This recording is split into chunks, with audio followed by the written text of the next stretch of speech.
LinkedIn is pretty amazing at helping you grow your small business. We cannot stop your new clients from emailing you at 3 a.m. We can help you sell, market, and hire in one place. We cannot help you be in 3 places at once. And while we can't help you organize your calendar, LinkedIn can help you land more clients so you have a calendar to organize. Grow your small business on LinkedIn. Learn more at linkedin.com/smallbusiness. Refreshing Wild Cherry Cola meets smooth cream.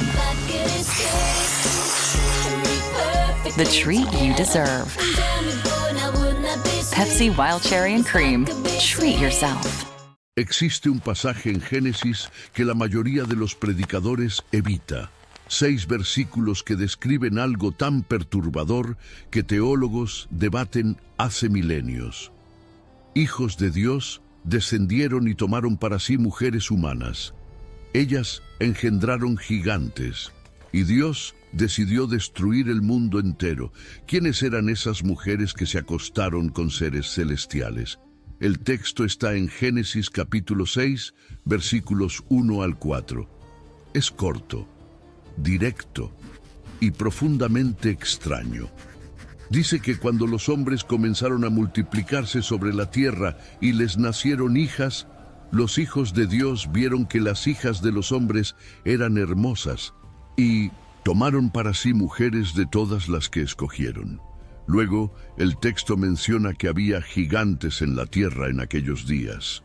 Y también después, cuando los hijos de Dios se unieron a las hijas de los hombres, ellas les dieron hijos. Estos fueron los valientes, los hombres de renombre de la antigüedad. 6 versículos, y dentro de ellos uno de los mayores misterios de las Escrituras. Para entender quiénes eran esas mujeres, primero necesitamos entender el mundo en que vivían. No era el mundo que conocemos, era una tierra radicalmente diferente, joven, con menos de 2000 años desde la creación. Un planeta donde las condiciones atmosféricas, geológicas y biológicas permitían una longevidad que hoy parece imposible. Adán vivió 930 años. Set vivió 912, Enós 905, Cainán 910, Mahalaleel 895, Yared 962. Matusalén alcanzó 969 años, siendo el hombre más longevo registrado en las Escrituras. Estas no son metáforas, son genealogías detalladas con números específicos, y esa longevidad creaba algo que ya no existe: superposición generacional masiva. Adán todavía estaba vivo cuando Lamec, padre de Noé, nació. Esto significa que el primer hombre creado por Dios pudo contar personalmente la historia del Edén al abuelo de aquel que construiría el arca. El conocimiento pasaba directamente, sin distorsión de siglos, sin dependencia de textos escritos, de boca a oído, de padre a hijo, de abuelo a nieto. Y había 2 linajes principales desarrollándose en esa tierra antediluviana. El primero venía de Caín. Después de matar a Abel, su hermano, Caín recibió una marca de protección y fue expulsado de la presencia del Señor. Partió hacia la tierra de Nod, al oriente del Edén, y allí construyó la primera ciudad de la historia. Le dio el nombre de su hijo, Enoc. Los descendientes de Caín fueron innovadores. Jabal fue el padre de los que habitan en tiendas y crían ganado. Jubal fue el padre de todos los que tocan arpa y flauta, inventando instrumentos musicales. Tubal-Caín fue maestro de toda obra de bronce y hierro, inaugurando la metalurgia avanzada.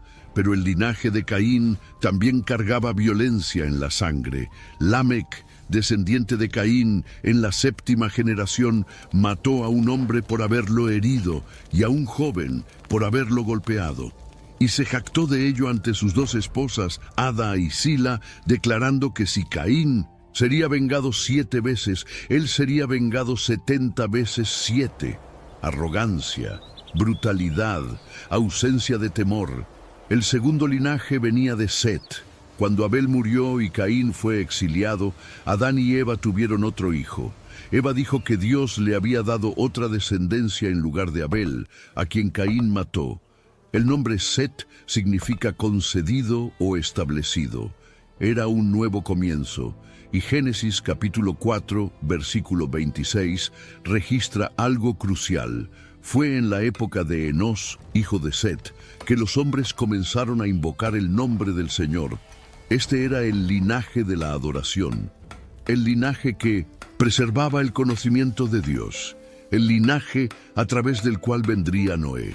Ahora imagina el escenario, dos linajes multiplicándose, poblando la tierra, uno desarrollando tecnología, música, metalurgia, pero alejado de Dios, otro preservando la adoración, invocando el nombre del Señor, pero viviendo en el mismo planeta, respirando el mismo aire, cruzando los mismos caminos, y en ambos linajes nacían hijas.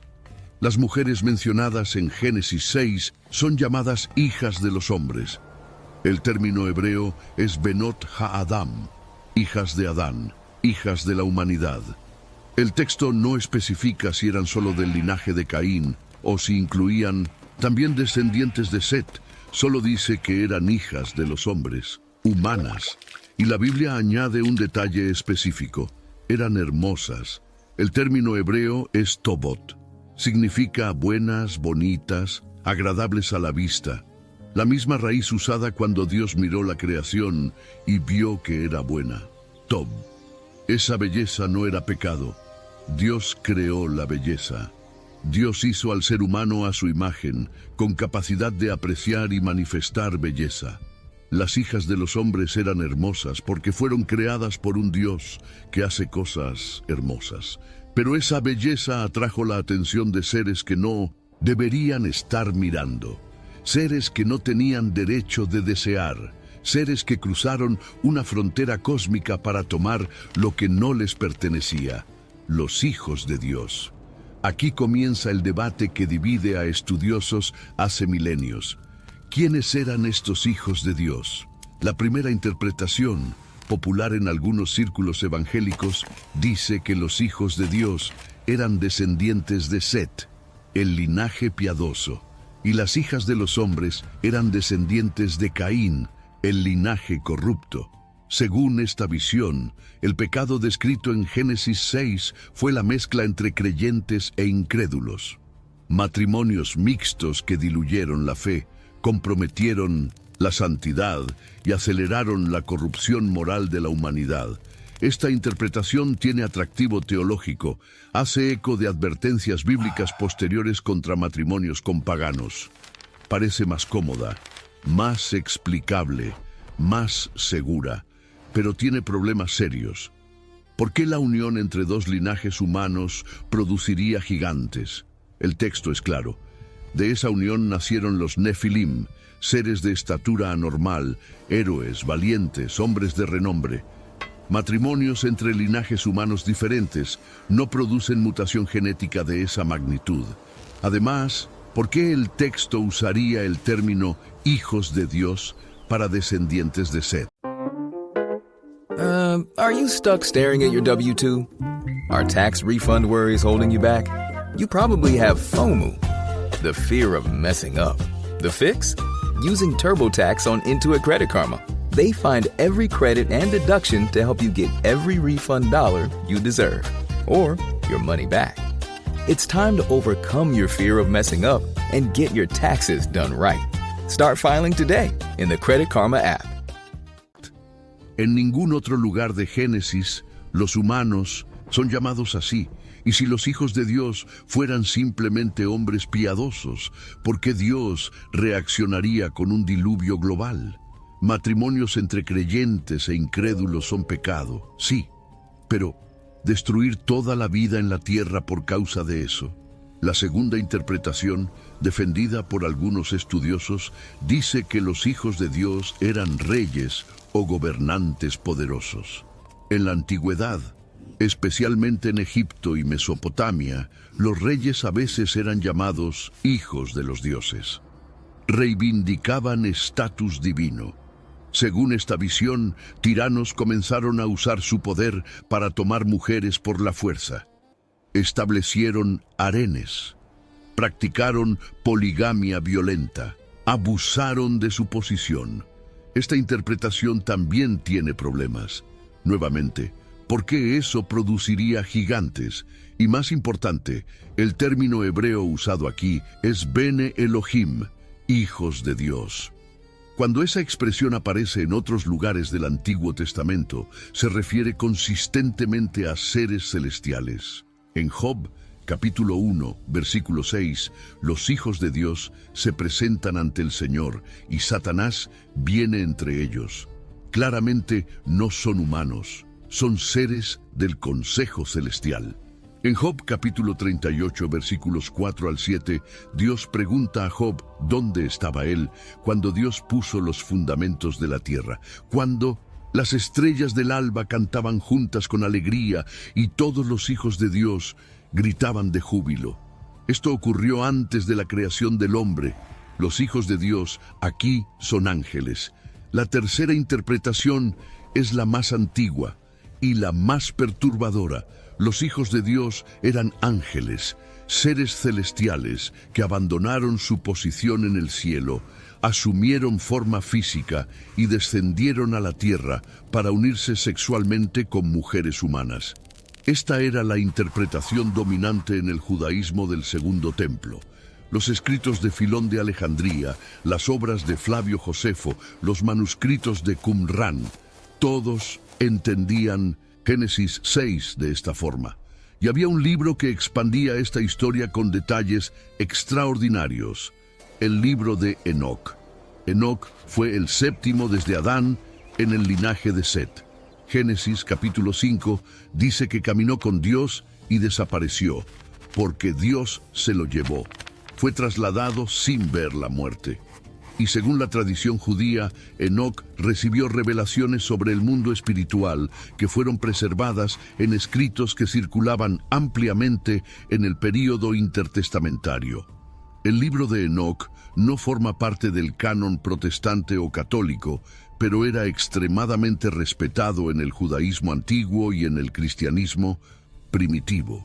Y lo más importante, el Nuevo Testamento lo cita directamente.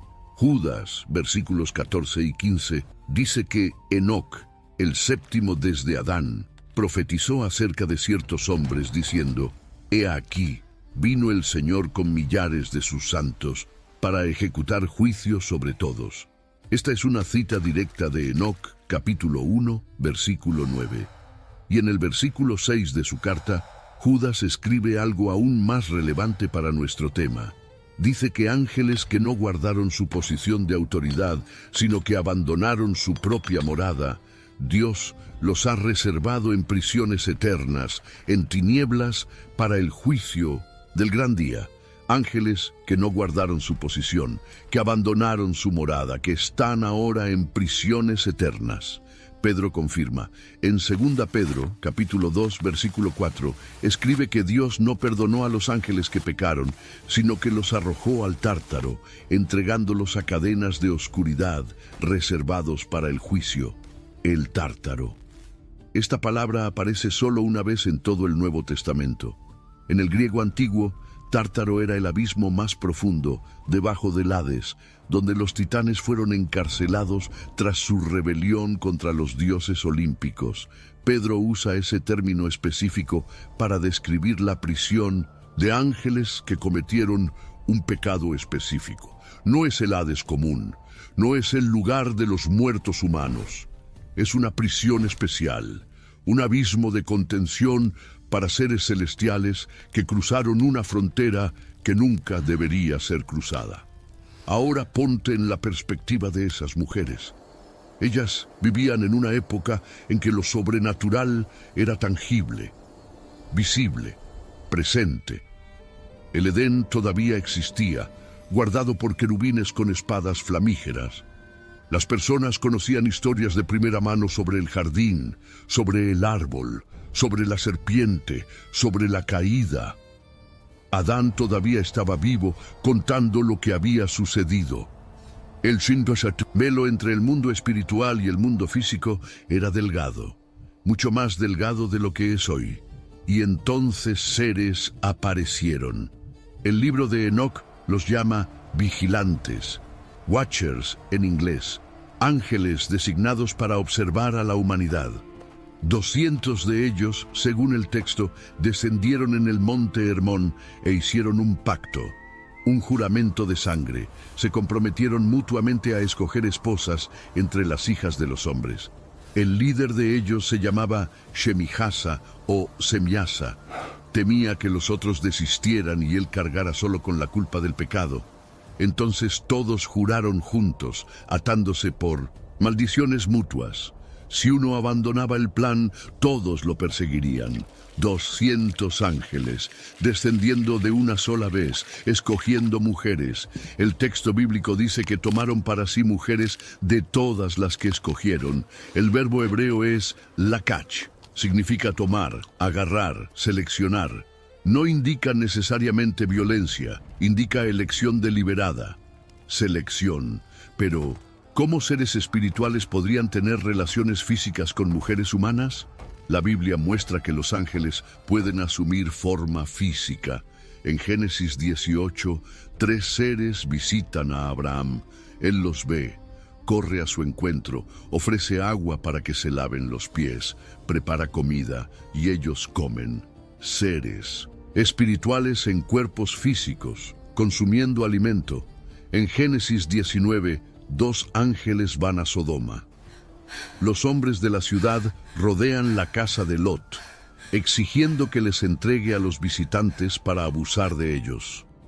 Los hombres de Sodoma vieron a los ángeles como seres físicamente deseables, cuerpos reales, forma humana. Si los ángeles pueden asumir cuerpos que comen, beben, se lavan los pies y son sexualmente deseables, entonces la unión descrita en Génesis 6, por más perturbadora que sea, es físicamente posible. This episode is brought to you by MGM Plus. From and its horrors returns for season 4, centered around a town that traps all those who enter. Terrifying creatures that come out at night. Horrors some wished had stayed buried. Where desperate hope leads to darker truths. Dangerous new arrivals, a sinister figure, a shocking revelation. From season 4 premieres April 19th on MGM Plus. Some doors should remain closed. Posible dentro de la cosmovisión bíblica. Ahora piensa en esas mujeres. Algunas pueden haber sido coaccionadas, forzadas, tomadas, contra su voluntad por seres de poder incomprensible. Otras pueden haber sido seducidas. El libro de Enoc dice que los vigilantes enseñaron a las mujeres encantamientos y corte de raíces, hechicería y magia. Enseñaron a fabricar espadas, cuchillos, escudos y corazas, armamentos de guerra. Enseñaron a hacer brazaletes, ornamentos, uso de antimonio para pintar los ojos y embellecimiento de los párpados, cosméticos y adornos. Enseñaron astrología, lectura de signos celestiales, conocimientos prohibidos. Era poder, era conocimiento, era acceso a secretos que los humanos no deberían tener. Y otras mujeres pueden haber elegido conscientemente, atraídas por la belleza de esos seres, por la fuerza, por el estatus de engendrar hijos extraordinarios, por la promesa de que sus descendientes serían héroes, valientes, hombres de renombre, porque los hijos eran extraordinarios. El texto los llama Nefilim. La palabra viene de la raíz hebrea nafal, que significa caer. Los caídos, o los que hacen caer, hijos de los que cayeron del cielo. También eran llamados Giborim, los poderosos, y eran Giborei Hashem, hombres de renombre, literalmente hombres de nombre, famosos, legendarios. Su estatura era anormal. No solo hombres altos, gigantes, seres de proporciones que desafiaban la biología humana normal. Cuando los espías israelitas entraron en Canaán, siglos después del diluvio, encontraron descendientes de esos seres y relataron en Números capítulo 13 que la tierra devoraba a sus moradores, que todo el pueblo era de gran estatura. que vieron allí a los Nefilim, los hijos de Anac, que descendían de los Nefilim, y dijeron que eran como langostas comparados con ellos. Deuteronomio menciona a los refaítas, otro linaje de gigantes. Og, rey de Basán, tenía una cama de hierro de 9 codos de largo y 4 de ancho, aproximadamente 4 metros de largo. Goliat, el filisteo que David enfrentó, tenía 6 codos y 1 palmo de altura, casi 3 metros. Pero aquí surge algo que muchos ignoran. Si los Nefilim fueron destruidos en el diluvio, ¿cómo aparecieron después en Canaán? La respuesta puede estar en el propio texto de Génesis 6, versículo 4. Dice que había gigantes en la tierra en aquellos días y también después. ¿Después de qué? La frase es ambigua. Puede significar después de aquella época específica, todavía antes del diluvio.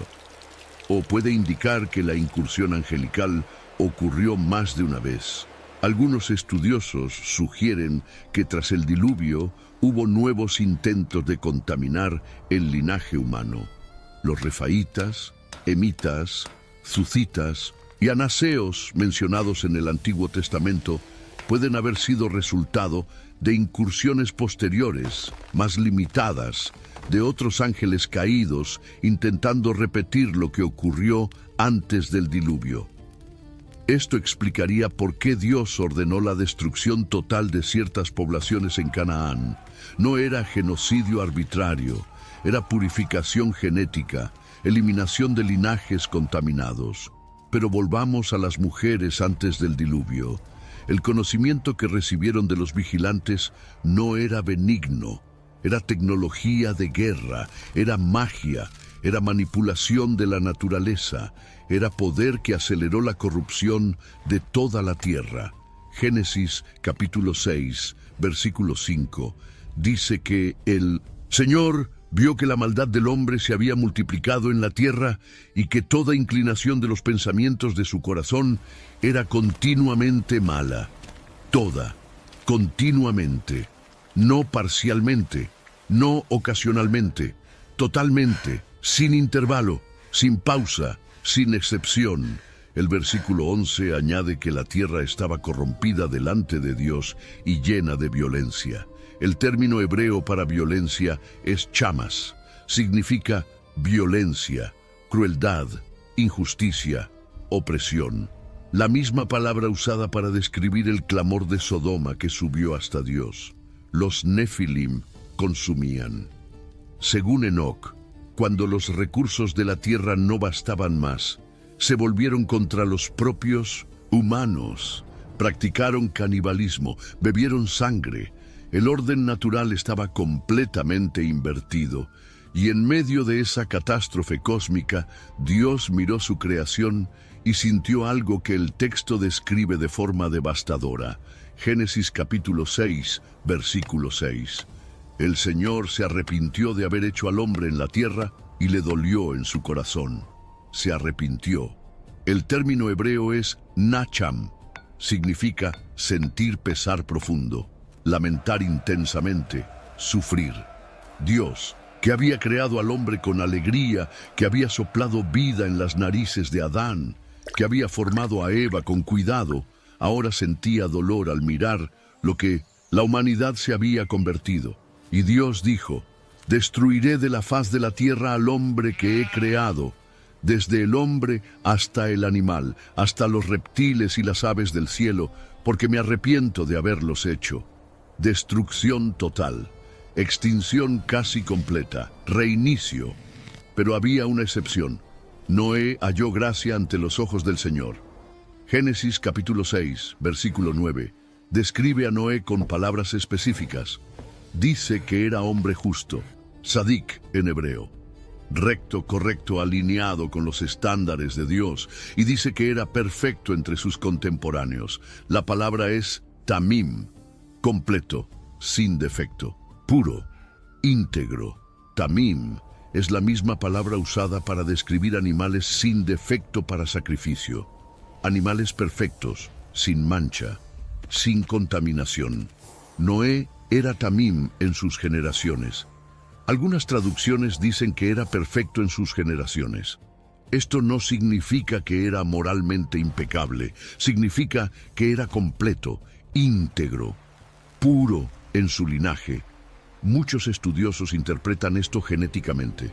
El linaje de Noé no había sido contaminado por la mezcla con los hijos de Dios caídos. Él llevaba ADN puramente humano, como Dios había creado originalmente, sin hibridación, sin corrupción angelical. Y esto era absolutamente crucial, porque había una promesa antigua que necesitaba cumplirse. Allá en Génesis capítulo 3, versículo 15, justo después de la caída, Dios dijo a la serpiente: «Pondré enemistad entre ti y la mujer, entre tu descendencia y su descendencia. Esta te herirá la cabeza, y tú le herirás el talón, la simiente de la mujer, el descendiente, el Mesías, Cristo». Esta promesa exigía un linaje humano puro, un descendiente genuino de Adán y Eva, verdaderamente humano. Si toda la humanidad fuera genéticamente corrompida por la mezcla con ángeles caídos, no habría linaje puro para que el Mesías naciera. ¿Entiendes ahora lo que estaba sucediendo? La contaminación genética de la humanidad no era accidente, no era consecuencia aleatoria de lujuria angelical, era estrategia, ataque deliberado, guerra cósmica. La serpiente de Génesis 3 había recibido una sentencia. Su cabeza sería aplastada por la simiente de la mujer. Para evitar esa sentencia, la serpiente necesitaba eliminar la simiente, contaminar el linaje, corromper el ADN humano de tal forma que ningún Mesías genuinamente humano pudiera nacer. Las mujeres que se acostaron con ángeles, conscientemente o no, estaban siendo usadas en esa guerra. Eran piezas en un tablero cósmico, instrumentos en una batalla por el destino de la humanidad. Y Dios respondió con el diluvio. No fue solo juicio contra pecado moral, fue cirugía, remoción de una contaminación que amenazaba toda la especie, preservación de un linaje a través del cual vendría la salvación. Noé tenía 500 años cuando engendró a Sem, Cam y Jafet. Y Dios dijo a Noé que el fin de toda carne había llegado, porque la tierra estaba llena de violencia. Ordenó que construyera un arca de madera de ciprés, de 300 codos de largo, 50 de ancho y 30 de alto. Aproximadamente 137 metros de largo, 23 de ancho y 14 de alto. Noé obedeció. Construyó durante décadas, predicó justicia a una generación que se burlaba. Segunda Pedro capítulo 2, versículo 5, lo llama predicador de justicia. Y cuando el arca estuvo lista, 8 personas entraron: Noé, su esposa, sus 3 hijos y sus 3 nueras. 8 portadores de ADN humano puro, 8 sobrevivientes de un mundo que había cruzado líneas que jamás deberían ser cruzadas. 7 días después de que entraron, la lluvia comenzó. 40 días y 40 noches. Las ventanas de los cielos se abrieron, las fuentes del gran abismo se rompieron, el agua subió. Primero los valles, después las colinas, después las montañas. 15 codos por encima de los montes más altos. Toda carne que se movía sobre la tierra pereció. Aves, animales domésticos, animales salvajes, todo ser que se arrastraba, todo ser humano, todo lo que tenía aliento de vida en sus narices, todo lo que había en tierra seca, murió. Los Nefilim murieron, sus cuerpos gigantescos se hundieron en las aguas. Según tradiciones judías, sus espíritus desencarnados, siendo híbridos que no pertenecían ni al cielo ni a la tierra, se convirtieron en los demonios que todavía vagan por el mundo. Seres que ya no tienen cuerpos físicos, pero anhelan posesión, habitación, expresión material. Los ángeles que descendieron fueron arrojados al Tártaro, encadenados en oscuridad absoluta, reservados para el juicio del gran día. No están sueltos, no están entre los demonios comunes, están en una prisión especial, aguardando sentencia final que vendrá al fin de los tiempos. ¿Y las mujeres? El texto no registra sus nombres, no cuenta sus historias individuales, no revela cuántas eran, de dónde venían específicamente, o si resistieron o cedieron voluntariamente. Lo que sabemos es que eran humanas, hijas de Adán, hijas de Eva, viviendo en una época en que lo imposible sucedió. Seres del cielo descendieron y las desearon. Algunas tal vez lucharon, otras tal vez fueron seducidas por el poder y conocimiento ofrecido. Otras tal vez eligieron conscientemente, deslumbradas por la posibilidad de engendrar hijos extraordinarios. El diluvio no las perdonó. Murieron junto con el resto de la humanidad corrompida. Sus hijos gigantes murieron. El mundo que conocían desapareció bajo las aguas durante 150 días. Pero la historia de ellas permanece en las Escrituras. 6 versículos que abren una ventana hacia un tiempo en que fronteras cósmicas fueron violadas.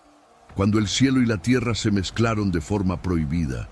Cuando la humanidad casi se perdió completamente.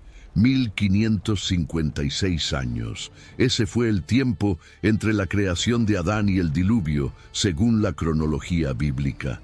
Más de 1500 años de humanidad multiplicándose, esparciéndose, construyendo, desarrollando tecnología, creando arte, componiendo música y gradualmente corrompiéndose hasta el punto de no retorno. Las mujeres de aquella generación final vieron cosas que ningún ser humano ha visto desde entonces. Vieron seres celestiales caminando en la tierra en forma humana. Vieron hijos nacidos de uniones que desafiaban el orden natural. Vieron gigantes, héroes, valientes, hombres de renombre que no eran totalmente hombres. Y vieron el juicio. Cuando las primeras gotas comenzaron a caer, Noé ya estaba en el arca hacía 7 días. La puerta había sido cerrada, no por manos humanas, no por Noé o sus hijos. El propio Dios cerró la puerta sobre ellos. Génesis capítulo 7, versículo 16. Del lado de adentro, 8 personas y animales de toda especie. Del lado de afuera, una humanidad entera, incluyendo aquellas mujeres, incluyendo sus hijos híbridos, incluyendo toda carne que había sido corrompida. El agua subió inexorablemente y el silencio que siguió duró más de 1 año. Cuando las aguas finalmente bajaron y el arca reposó sobre los montes de Ararat, un mundo nuevo emergió, un nuevo comienzo, una humanidad purificada descendiente de un único hombre justo que era Tamim en sus generaciones. El diluvio eliminó a los Nefilim, pero la batalla entre los linajes continuó, porque había una simiente que necesitaba ser protegida, un linaje que llevaría al Mesías. Cuando lees Génesis 6, no estás leyendo solo historia antigua, no estás leyendo mitología, no estás leyendo alegoría, estás leyendo el registro del primer ataque directo y masivo contra el plan de redención. Si el linaje humano hubiera sido completamente corrompido, no habría Cristo, no habría encarnación, no habría cruz, no habría salvación. Aquellas mujeres, sin saberlo, estaban en el centro de una guerra cósmica que continúa hasta hoy. Y Noé, el único que permaneció íntegro en sus generaciones, llevaba en su sangre la esperanza del mundo entero. Dios no destruyó la tierra por capricho, no actuó por impulso, destruyó para preservar, juzgó para salvar, eliminó la contaminación para que la promesa pudiera cumplirse, para que milenios después, en una pequeña ciudad llamada Nazaret, un ángel pudiera visitar a una joven virgen llamada María. No para tomarla por la fuerza como los vigilantes hicieron, sino para anunciar que había hallado gracia delante de Dios, que concebiría y daría a luz un hijo, que el Espíritu Santo vendría sobre ella, y el poder del Altísimo la cubriría con su sombra. Un hijo, verdaderamente humano, descendiente de Adán a través de Noé, a través de Abraham, a través de David, verdaderamente divino, engendrado por el Espíritu Santo. Pero esta vez, no por rebelión angelical, esta vez, según el plan eterno de Dios. Lo que los ángeles caídos intentaron corromper, Dios lo redimió. Lo que ellos intentaron destruir, Dios lo preservó. Lo que ellos intentaron impedir, Dios lo realizó. Y la simiente de la mujer aplastó la cabeza de la serpiente.